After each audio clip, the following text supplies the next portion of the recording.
This is the village of Chakule, just a handful of huts tucked away in the mountains of northern Guinea. There's no running water here and no electricity. It's a world away from Manhattan, and yet it's here that the New York chambermaid accusing Dominique Strauss Kahn of sexual assault was born. The alleged victim was the youngest of 6 children. She left the village 10 years ago after her husband died, deciding to follow her sister who'd emigrated to the United States. But many of her relatives still live here, including her 42-year-old half-brother Boubacar. He only heard yesterday that his sister was at the centre of one of the world's biggest scandals. Since hearing the news yesterday, I haven't been able to sleep. I haven't been able to eat. It's God who has helped her.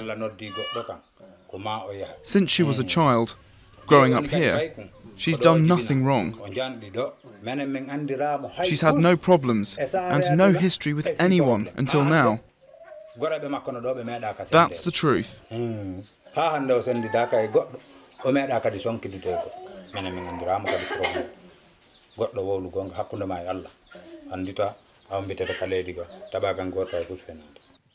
People who live in Chakule are devout Muslims, and Strauss Kahn's alleged victim received a Muslim education, learning the verses of the Quran by heart.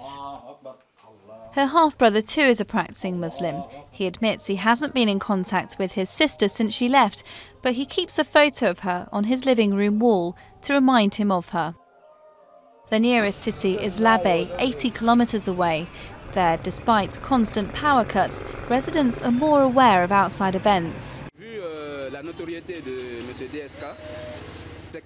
It's also a shame for Mr. Strauss Kahn that his reputation has been tarnished. If it's proved true, if he committed this act, it's deplorable.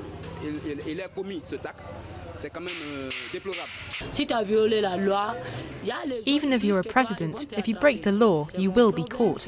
This problem touched my heart because she's a woman like me. We trust in justice, and we want it to be carried out. We want the wrongdoer, whether it's the man or the woman, to be punished for their crime. Thousands of Guineans, like Dominique Strauss Kahn's alleged victim, leave their country to work in Europe, America or other countries in Africa.